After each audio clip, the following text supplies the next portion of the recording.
Hey everyone, I'm Shelby. Buckle up because I'm about to tell you a story.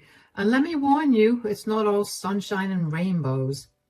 It's about injustice, about how my life got twisted up because of my mother-in-law, Sharon, and my sister-in-law, Haley. Let's rewind 8 years ago when Chad, my amazing husband, and I tied the knot.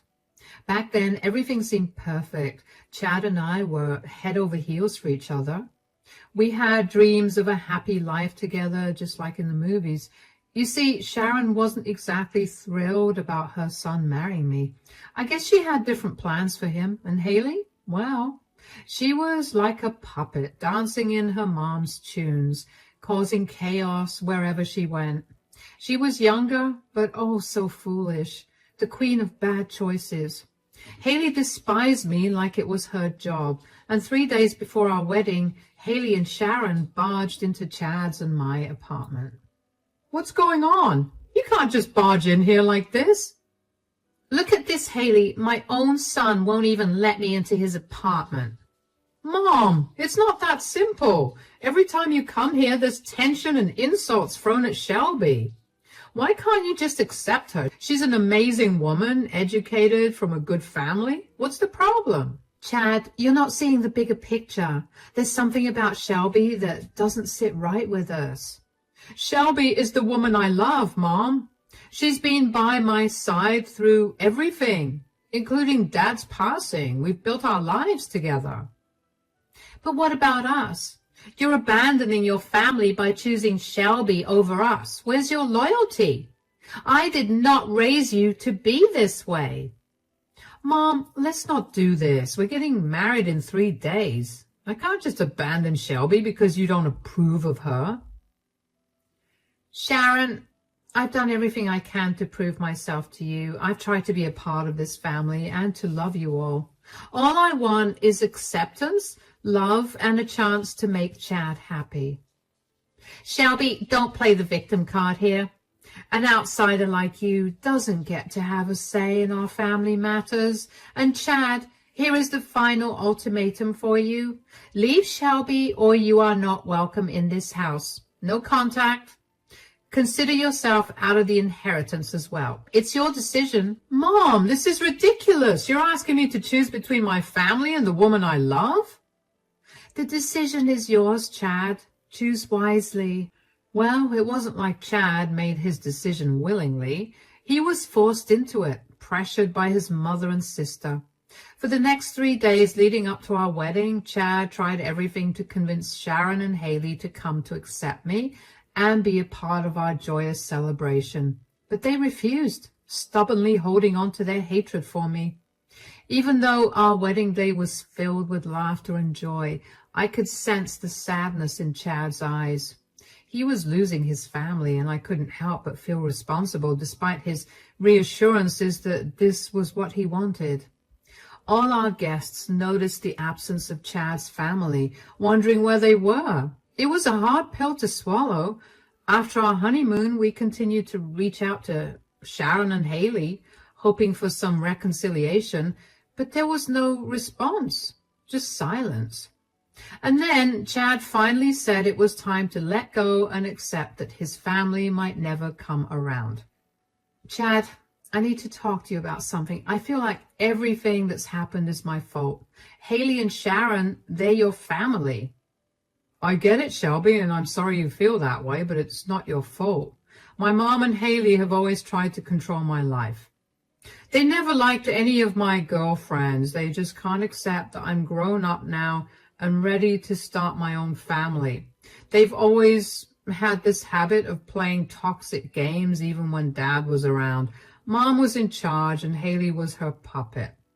I've let them get away with too much for too long. But the one time I ask for something, they lose it. I think it's time we stop reaching out to them and show them that things can't always go their way. But Chad, is this really the right thing to do? I know they don't like me, but giving up on them? They're the ones who gave up on us. They treated you unfairly in the past, and I can't stand for that. If they want no contact, then so be it.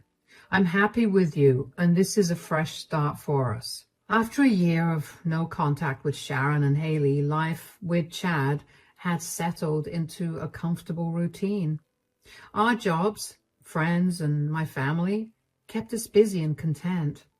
We hadn't spared a thought for them in months, but one day fate intervened. Chad and I stumbled upon Haley at the new shopping complex in town. She wasn't alone. She was with a guy who was much older than her, covered in tattoos, and who gave off a bad vibe. Haley was Chad's sister after all. I understood his protective instincts. He wanted to approach her, and I didn't stop him. Instead, I stood by his side as we went to say hi to them. "Hey, Haley, long time no see." "Hi, Haley. How have you been?" "What a surprise, Chad and Shelby. I thought I made it clear I didn't want to see you." "Come on, Haley, let's not start off like this. Who's this with you?" "This is Max, my boyfriend." "And you must be Shelby's brother, Chad. I've heard some things about you. Where did you guys meet?" "Enough with the questions, Chad. Don't think for a moment that I've let go of what you did to us last year. You brought Shelby into the mix, causing chaos when Mom clearly didn't like her. And now you have the audacity to investigate my boyfriend when your taste in women is appalling. Cutting you off was the best thing we ever did." "Haley, that's it. I made a mistake trying to approach you. Mom's manipulation has gotten to you." That conversation with Haley left a bitter taste in my mouth. Chad and I quickly realized it was a mistake to approach her. We tried to brush it off, pretending it never happened. Little did we know a storm was brewing. But then, unexpectedly, a year later, everything changed. It was a dark Sunday, and we were just lounging in bed watching Netflix. The doorbell shattered the calm, and Chad went to get the door and then called me downstairs urgently. Rushing down in my robe, I couldn't believe my eyes. Sharon appeared in front of me, and she wasn't alone. With her was a stroller covered to keep it dry from the rain. Chad and I exchanged a puzzled look. What could Sharon be doing here, and who was with her in the stroller? "Mom, what are you doing here, and why the stroller?" "Sharon, why don't you take a seat and tell us what's happening?" Sharon made her way to the living room, pushing her stroller, and finally uncovered it. There was a little baby with pink cheeks and big blue eyes. I couldn't help but feel a surge of emotions seeing her. "Well, take a look. This is Lana, your niece." "Niece? So this is Haley's daughter? Wow." "Yes, but where's Haley? Shouldn't she be here with Lana?" "Lana looks like she was born just yesterday. How old is she?" "She's only a month old. And about Haley, I have bad news." "What do you mean, bad news? Is Haley okay?" "Chad, I'm so sorry. Your sister is no longer with us." "Huh? Mom, this can't be happening. I can't lose Haley." "Sharon, what happened to Haley?" "She took her last breath the day Lana was born. She couldn't survive the complications of childbirth." "That was a month ago. You're telling me now? Why didn't you let me know earlier? Why wasn't I invited to her funeral?" "I didn't know how to reach out to you after all that had happened. I'm sorry, son." "This is so unfair. I never got to say goodbye to my sister. It's too much to handle." "I'm so sorry. Haley didn't deserve this. Why didn't you tell us earlier, Sharon? The last time we saw Haley was a year ago. I never thought it'd be the last." "I couldn't bring myself to it. Haley was cremated. I still have her ashes in the urn." "Wait, who is Lana's dad? Did Haley ever get married or—" "Well, she was never married. The guy, Max, he didn't want to be involved, and your poor sister was too sweet to terminate the pregnancy, so she decided to do it on her own." "Ah, that Max. I never had a good feeling about him." "Chad, Shelby, I messed up before. I let my pride get in the way. I can't bear the thought of giving Lana up for adoption because she's my granddaughter. But I'm getting old. I can't do this on my own. I need your help. Would you consider raising Lana as your own? Chad. I know Haley could be troublesome at times, and I blame myself for not guiding her better. But please, find it in your heart to forgive her. Consider this. Lana is your blood, your niece. I know raising her won't be easy, but she deserves a chance with a family who loves her. Mom, this is a huge ask. We haven't even considered having kids of our own. We have demanding jobs, and our lives are already pretty hectic. Raising Lana would completely change everything. I don't know if we're ready for that kind of responsibility. Sharon, I understand where you're coming from, but this is a lot to take in. Imagine Lana bouncing from one foster home to another, facing who knows what kind of evil is out there. Yes, you walked out on us 2 years ago, but now you have a chance to make things right. For me, for your sister, who isn't here to ask this herself. Think about your dad.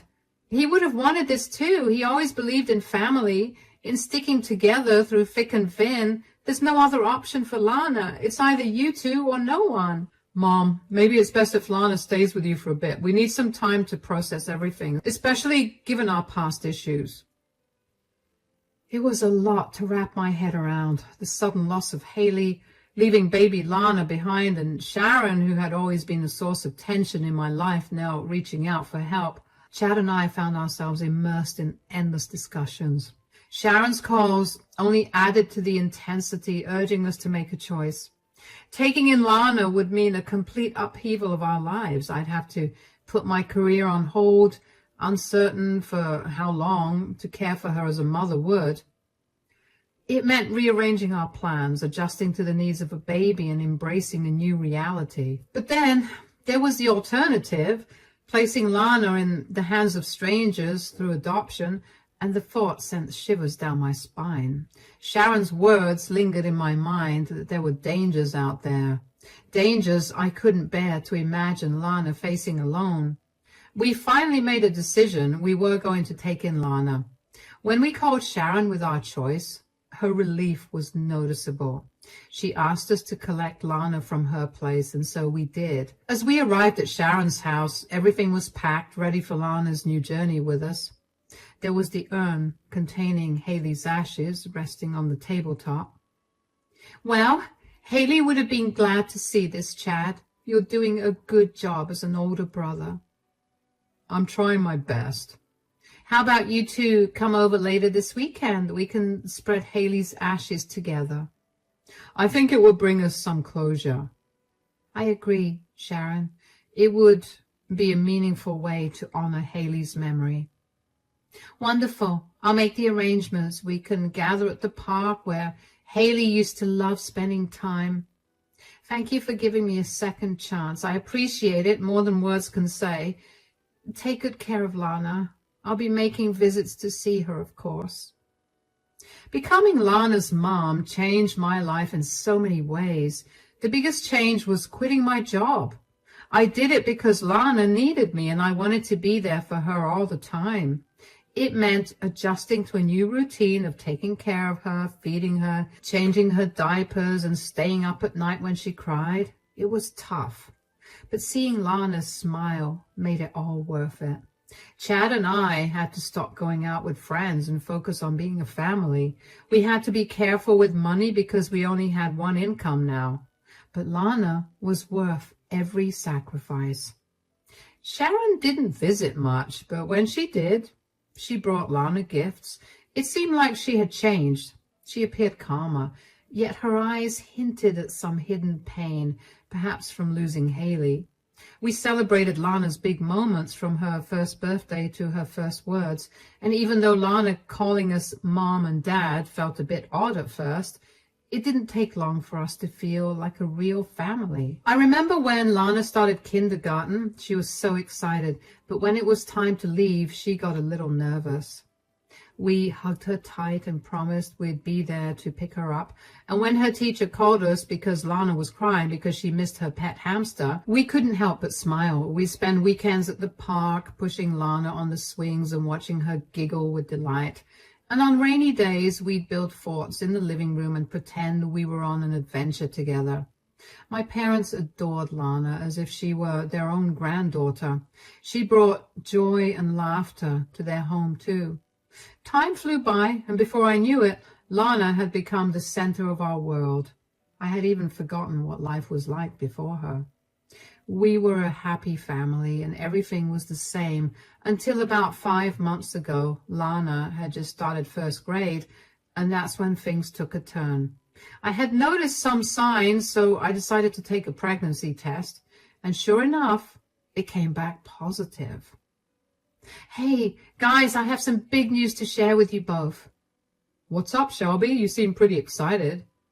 Well, you know Lana is going to have a little brother or sister soon. Wait, are you saying? Yes, I'm pregnant. That's incredible news, Shelby. I can't believe it. You have made me the happiest man alive. I love you so much, baby. Really? Oh, my God. Yes, sweetie, Mommy is going to have a baby. A baby, like a real baby? Yes, a real baby, and you're going to be a big sister. Yay, I'm going to be the best big sister ever.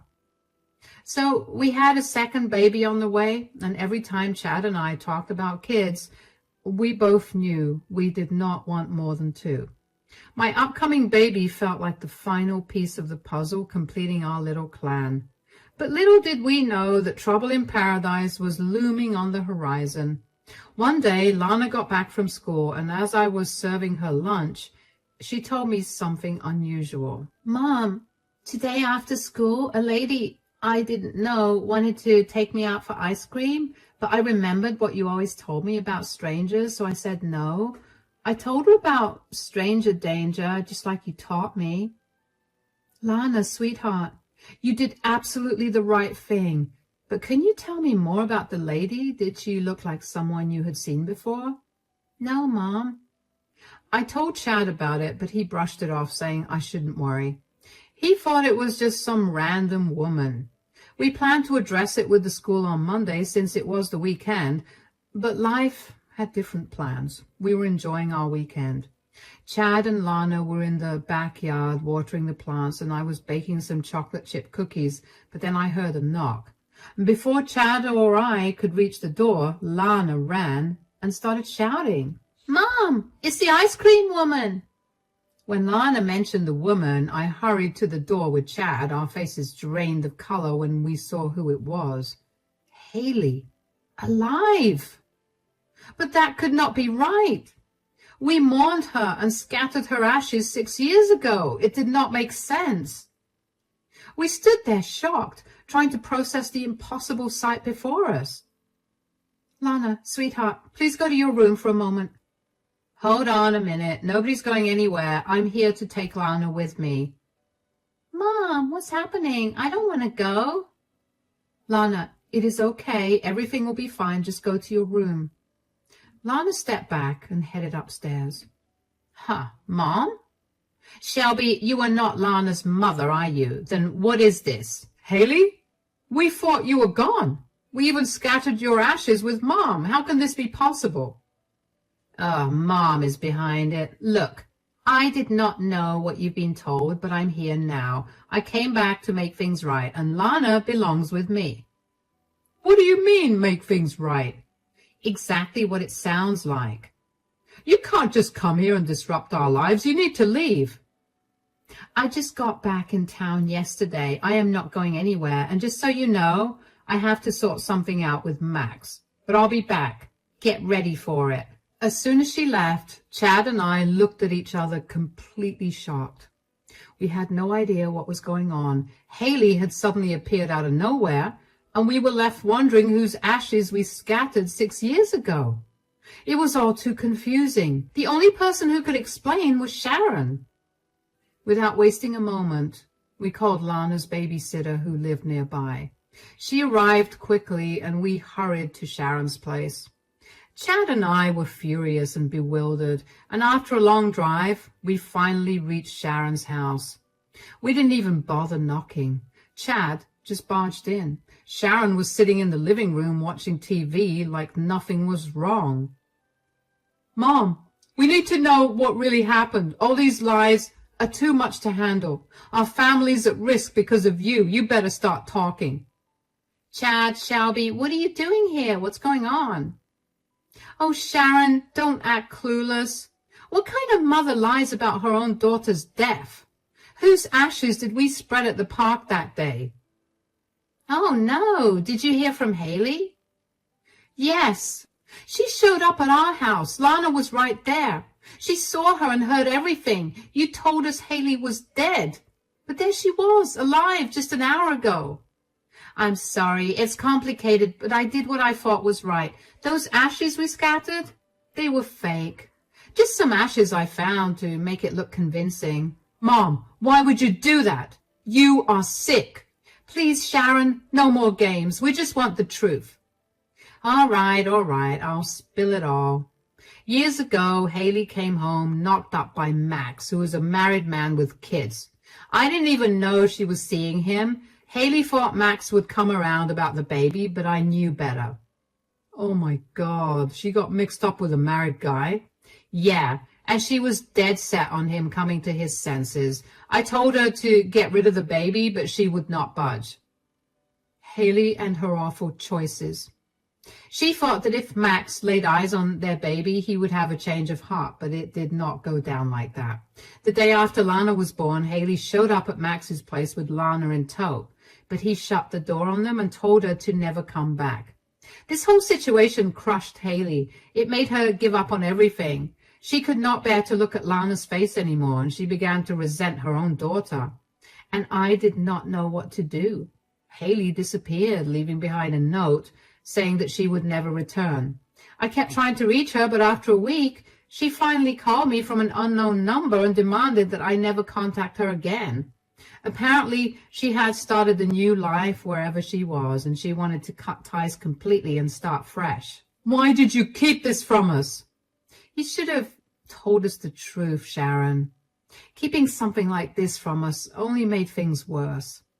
Well, after how Haley and I treated you, Shelby, I knew you would hesitate to help me with Lana. It would have been a lot to ask. I truly believed Haley was not coming back. So I felt I had to come up with a fake sob story to manipulate you guys into helping. Mom, that is not right. We had been distant for years and you came to us with lies just to bail you out? I can't wrap my head around this, Sharon. You literally manipulated us just to get rid of Lana. What kind of mother resorts to such sick lies? This is beyond belief, and you went as far as convincing everyone that Haley was dead. Oh, believe me, I went through a lot to pull off this lie. I did everything in my power to erase any trace of Haley's existence. I had no other option. I didn't have it in me to give Lana up for adoption. We need to sort this out fast. Yeah, but let's deal with Haley first. Mom, you are going to pay for this. Chad and I headed home, unsure of what would come next. The thought of losing Lana was unbearable, especially with my pregnancy causing added stress. We could not even reach Haley since she had changed her number. It felt so unfair. First, she did not want the baby, and now she suddenly wanted her back after 6 years. We needed to know the whole story, and despite the uncertainty, we contacted our lawyer just in case. Lana sensed the tension and kept asking about Haley, and the fear of losing Lana consumed me and tears welled up. Chad brought takeout for dinner. Just as we were about to eat, the doorbell rang again. My heart raced as I hurried Lana to her bedroom with her food, and we answered the door anxiously. I told you guys I'd be back. Let's continue this inside. Haley, look, we heard everything from Sharon, and I'm sorry she lied about your death like that, but I don't blame her. I don't care. I had a different life miles away from her for 6 years. I even got engaged, but things didn't work out. But guess who I heard from just in time? Max. After 6 years of silence, he reached out. He was going through a divorce and said he needed me. Max asked about Lana, and I could feel his longing to rebuild our family. And it turns out I was right. I just come from his place, and we had a lengthy discussion. We have decided to give being a family another shot. All my dreams are finally coming true. You can't rely on him, Haley. Remember, he cheated on his wife with you. God knows what else he's capable of. Think about Lana's well-being. Honestly, Shelby, Lana is not my priority here. I'm doing this for Max. He needs a loving family during this tough time, and I'm willing to give it to him. That is not fair, Haley. Lana is not just some object you can use to play happy family with Max. You and Mom have gone too far. We are trapped in a mess of lies because of you. Our home stability is shattered, and Lana is not a toy that you can toss aside and reclaim whenever it suits you. I'm not trying to hurt anyone. I just want Lana back. She's my daughter. You lost that right when you walked away from her. We have been here for Lana every step of the way. We have built a life with Lana. She is not just going to uproot and leave with you suddenly because you want her back. We are taking this to court anyway. We will ensure both you and Mom stay far away from our family from now on. Chad and I did not back down. We took the issue to court to fight for Lana. Sharon was scared because she had lied about Haley's death, and now the truth was catching up to her. Meanwhile, Haley and Max teamed up to try and take Lana away from us. They hired really expensive lawyers and tried their best to win. The court stuff was really stressful. As everything unfolded, we learned some troubling things about Max. He had his own problems. He drank a lot and had been caught stealing from a store before. It made the whole situation even messier. We had to go through a lot of hearings, and each one was nerve-wracking. But we kept believing that Lana deserved to stay with us, and we were not going to give up.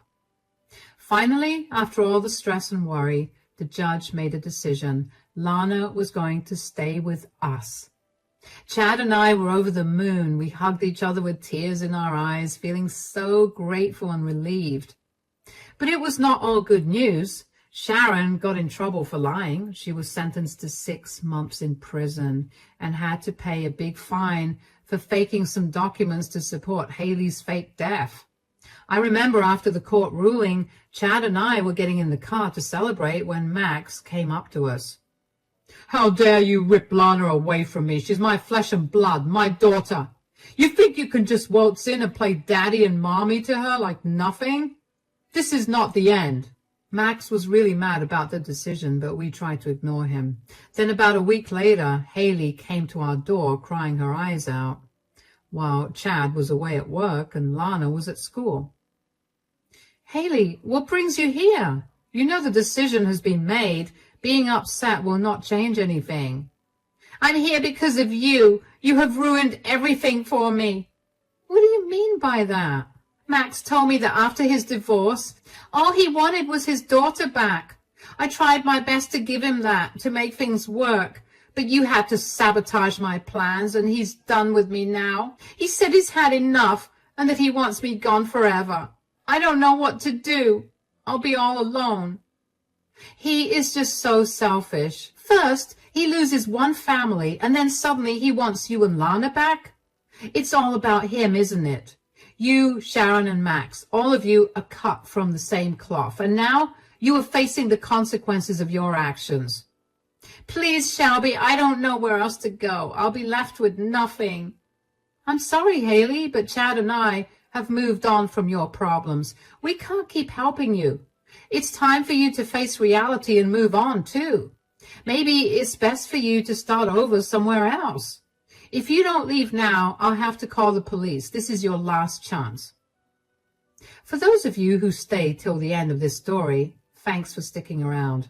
Now, you might be wondering about how things turned out for us. Well, it has been 3 months since Chad and I officially became Lana's mom and dad. Life's been a bit of a whirlwind since then. Haley's gone off somewhere and Sharon's still in jail, but for us, it's time for a change. Chad got a job offer from a big company in another part of the state. So we are packing up and moving, and it just feels like the right move for our family, especially with another little one on the way. Lana's doing really well. She's thriving under our care, and we could not be happier to have her. As for me, I'm getting ready to be a mom for the second time, and I'm so excited about it because this time it's going to be a bit different. Even though we faced some tough times, I am thankful for how things turned out. Without those struggles, we would not have Lana, and she has brought so much happiness into our lives. So here is to new beginnings and whatever the future holds.